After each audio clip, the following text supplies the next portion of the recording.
Welcome back. In just a moment, I'm a Celebrity star and the heart-to-heart actress who's not lost her star power. Stefanie Powers is coming up. First, though, you can jet off to Hawaii, impress with a flashy new car worth £30,000 and stuff your pockets with 50 grand by winning our big January prize draw.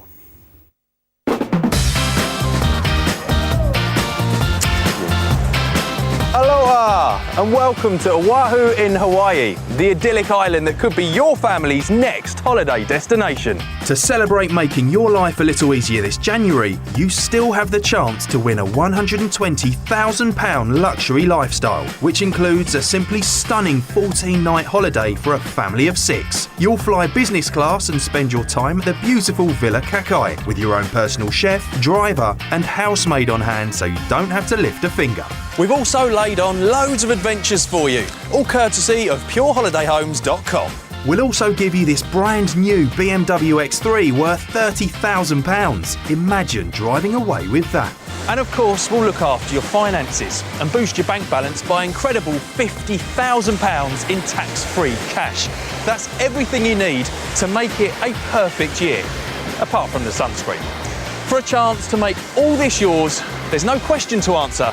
Just call 09041 61 99 99. Calls cost no more than £1.54 from BT landlines. Other networks may be higher and mobiles considerably more. Text the word prize to 63335. Text costs £1.50 plus one standard network rate message. You can also enter for free at itv.com. Entrants must be 18 or over. Entries made after lines close at 5 p.m. on Tuesday the 31st of January will not be counted but may still be charged. Best of luck.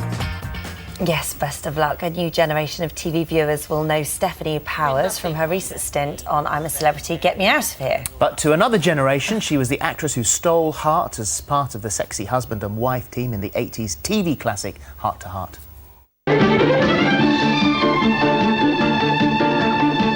You're so clever.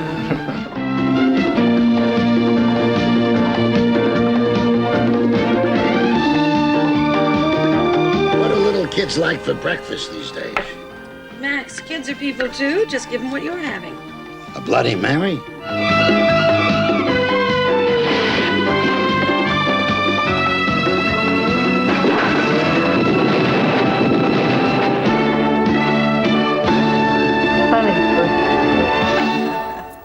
Oh, wow. Great music, great music. It was good. It was a lot of fun to do as well. There was a real chemistry, wasn't there, between the two of you? Yes, I hope there still is. We're great friends. Are you?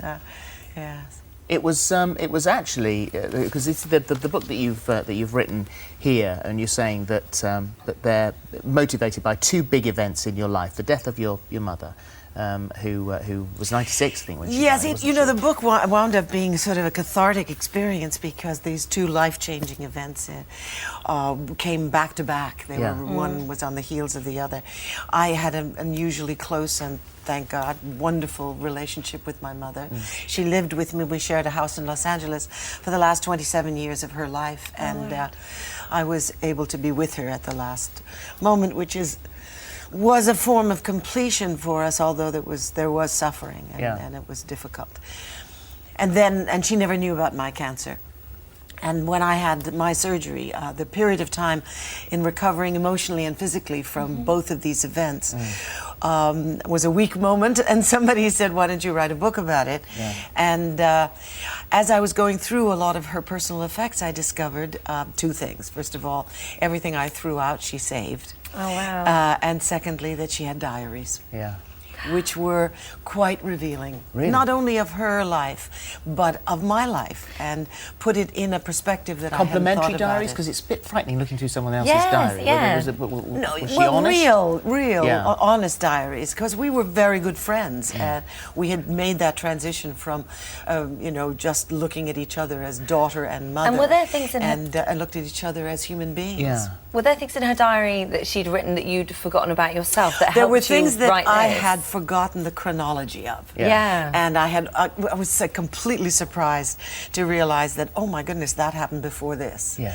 And so there were some wonderful Well, things. you mentioned to relive. your cancer diagnosis there, and it's a terrifying thing. And thank goodness that you are okay, and you caught you caught it early. Part of the reason that I did your program was, first of all, to raise awareness and funds for the William Holden Wildlife Foundation, and secondly, to sort of highlight the importance of early detection. Because while we all have our own bucket lists, you know, I had resumed after having had the cancer excised from and part of my lung taken out. I resumed all of my activities except for one, which I hadn't had the opportunity to do, which was to go out into, sleep under the stars, which I've done all my life. All my life. Yeah. I've been in very, very, Well, there's no roof on your house. Experiences, doing out in faraway places with strange sounding names and lots of bugs, many more bugs than the bugs that we were subjected to in the jungle. How did you find that? None of it really bothered me, and I'm used to camping, so. So it wasn't the obvious stuff that would bother you, but actually for somebody that has had a lifestyle growing up around huge stars, it was almost the celebrity side of it in there that bothered you. Well, the interesting, this book, getting back to this book, we published this book in hardbound in this country in the spring of last year.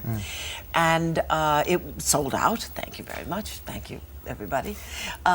And as we were about to publish the paperback, they didn't know I was going to the jungle because it was all kept a secret. And so after it was revealed, they asked me if I would write a chapter to put into the paperback version. So it's all there.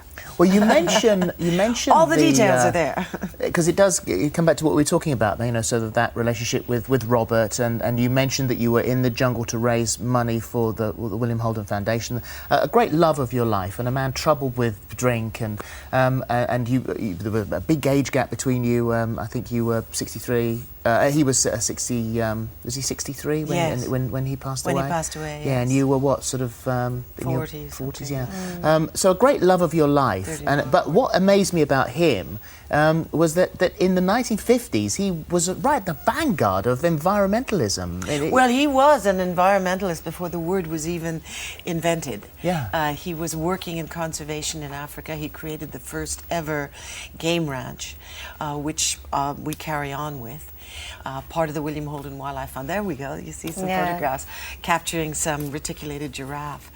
That was a very important safari because it was the largest collection of reticulated giraffe ever collected, and wound up being one of the great founder stocks in captivity. So how come he had the sort of foresight to do that? Because he was a much more interesting person than just what his work was. Yes.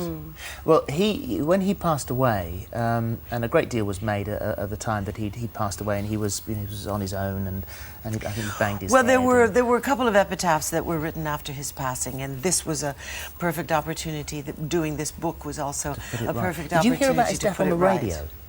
Yes. Is that right? And you were driving into the heart-to-heart set? Yes, I was driving to work. Which is why when we start this chat, we're talking about that chemistry between you and Robert on air. And then you had to go in and be consoled by him when you got in there. Well, I didn't. I turned around and went home. Went home. Did you? Yeah. What about now?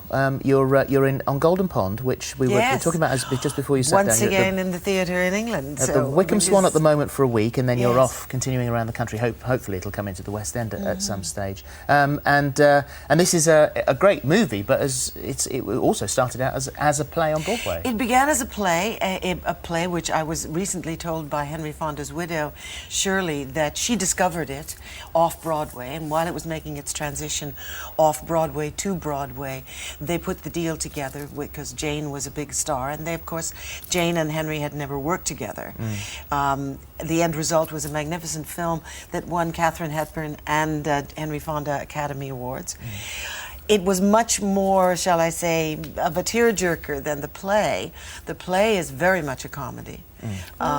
Yes, to many people's surprise and delight. And a great part as well. Great fabulous part. Yeah. Well, as you say, it's at the Wickham Swan at the moment, and then it goes off. Have a look at our website. We'll put the details of where it is on our website. With the divine Richard Johnson. With Richard Johnson. And this is the book we've been talking about. It's all in here. We only had a chance to sort of skim through some of the subjects, one from the heart, and thank you, Stefanie. My pleasure, thank you. Thank you very much.